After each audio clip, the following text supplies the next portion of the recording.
Hey friends, welcome back to our channel. I'm Dela Criss. This is my husband, Meyer. I usually do the videos by myself, but I have him on here because we're talking about real life, the challenges and the things that have been good in our 6-month journey. So I want him on here in case I forget anything or just to make sure I'm telling you guys my true emotions.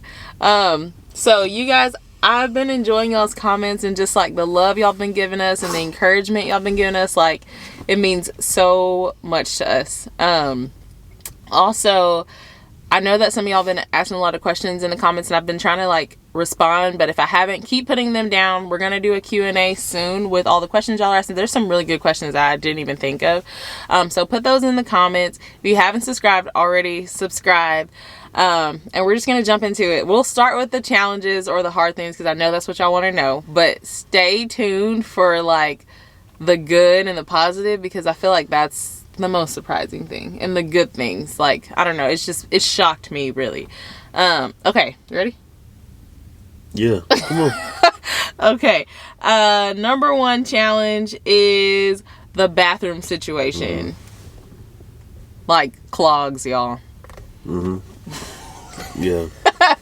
Meyer has to do the unclog the toilets, and we probably have to do that once or twice a month.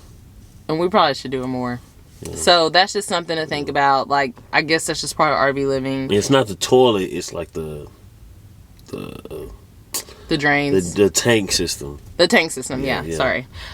So there's just a learning curve to everything. Like, nothing is simple, and so something that should be simple, like if you just lived in a house, it's not simple. So that's, I don't know, that's just camper living. And that like leads me to my next point. It's just not built for full-time living. Like, we're really hard on stuff, but I also think this thing is just flimsy.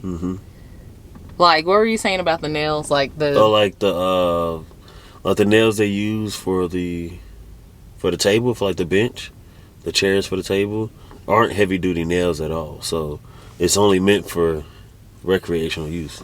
Yeah. So that's that. Okay, number 3, the obvious, is privacy. Now, this is different for y'all if you have like a big camper with rooms, and we don't have that. We have 200 square feet straight, just a camper. So I had Meyer put a curtain up for me. And that helps a little bit. The girls have a curtain. So like, as far as like, what do you say, intimacy, this is a family channel. You just have to get creative. And so put a curtain. That could be a positive too. Yeah. But yeah, so there's that. And then number 4, like getting alone time, like just if you just need a breather, or like moms, you know, like if you have a long day, you just need to get away. There's no getting away unless you're going outside.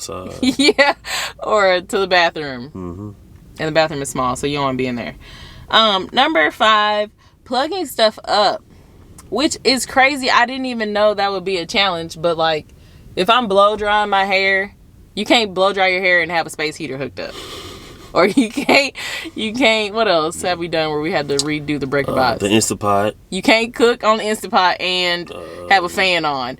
And so you're like, it's just simple things of life that you never know that you're going to miss. But you can't, like, you just got to be careful with that. It'll trip the breaker box. So you got to turn everything off, then turn it all back on. Yes. And before Meyer taught me how to do that, one day I was doing my hair and I was blow drying my hair. Everything shut down. So I grabbed all 3 babies and I dragged them out. I was mad, y'all. I was like, this is crazy. Like, half my hair was blow dried. It was so bad. And then I figured out how to do the breaker box thing. Number 6 is humidity and smells. It's a small camper. So if somebody, I love my husband, but like if he goes to the bathroom and it smells the whole place up, like smells the whole place up, or like if you shower, things get wet, or like, I don't know. It's just that's a challenge for real. And number 7, I think it's more, well, it's for you too, but I miss hosting. Like, I miss being able to have our friends over. Like, we love hosting. We love, like, I don't know, just being able to, hey, come on over at our house. And we can't really do that. And we don't need a mansion, but, like, I just want them to have somewhere to be able to sit. You know, like, or just to be able like to have it kind of tidy so they can sit. And it's just, I don't know, it's just small, challenging. Number 8, I miss like the little things of homemaking, just like it not being super. I still cook almost every meal there, but it just not being challenging, like having like a little island space to put stuff on. I don't know, or just being able to hang stuff, or I've done a little bit of that in the RV, but I can't. And then like Meyer was saying, like he misses laying on the floor. Like laying on the ground, just I don't know, reading on the ground or just chilling on the ground. Yeah, probably chilling. Not reading. But yeah, look, because if you lay on the ground in an RV, I'm taking up 100 of the square feet. Yes, and you're all. That's another thing. This ain't even on our notes, but like you feel like you're climbing over each other all the time. And if you like having an attitude because it's morning or something, then you'll get like mad because somebody's you've done this too. Like you feel like the kids are purposely under your feet. Chill. Yeah, like you're like move, sit down, somebody do something. Yeah, that's another one. And that leads me to the biggest thing. And I'm doing a whole nother video on this. Y'all, clutter is real. Like, Meyer and I can put the girls to bed and stay up for 2 hours and just folding, cleaning, like, for real. And people think it's so easy to clean because it's smaller than a house. They're like, that's probably amazing that you just... No. Like, in a house, I don't know about y'all, but I don't get to fold all my laundry all the time. I have 3 kids under 3. Well, under 4 now. Naomi's older. But, like, we don't fold all of our laundry. So, you know, in a house, you can just put it in a laundry basket and just put it in the room and not look at it. But in the RV, it's like, stuff is everywhere. It's in your face when you wake up. Yes. And now, in all honesty, we're not true minimalists, and we need to work on that. And so I'll do a video on our forced journey to minimalism. But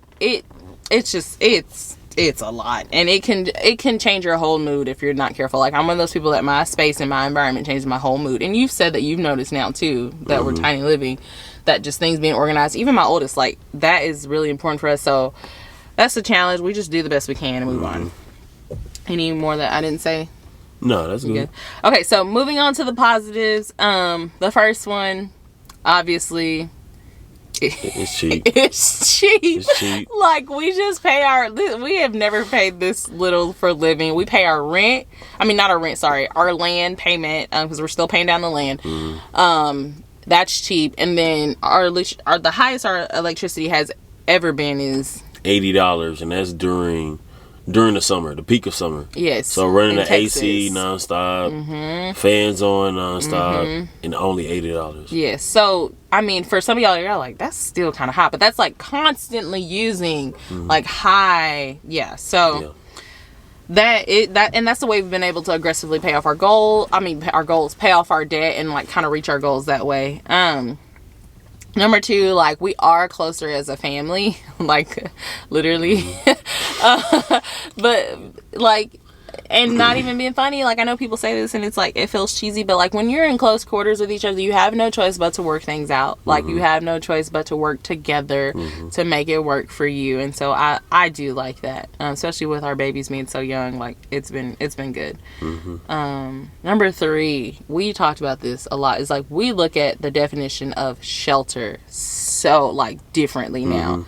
I don't know how to even expand, like, when you're not in a traditional house, but then you walk into your RV and you just have this feeling of like gratefulness, like, man, I'm happy. Like, you say this all too, man, I'm happy for this little camper. Like, like, we'll randomly say that, or, you know, like, we'll be honestly pissed off in the morning because of the clutter, but then that night we come home and we're like, man. It just be like, especially if it's cold and wet, and even though it's only 200 square feet, you step in and it's warm and dry, you like, shoot, I'm thankful for this little camper. Yes, and because there's some people that there's no step in, like homeless people, they will not step into something and be like, oh wow, like, I'm grateful I have this. And Meyer says this a lot too, and it puts things in perspective. He's like, to a homeless person, this would feel like a mansion. And so that always kind of shifts our mindset back, and like, and what tore me up is one night it was raining like crazy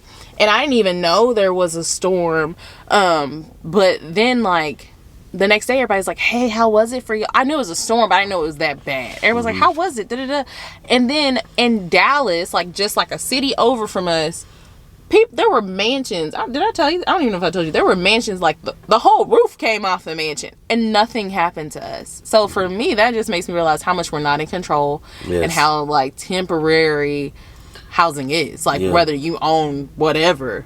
Yeah. There's still God out there, folks. Yeah. What else?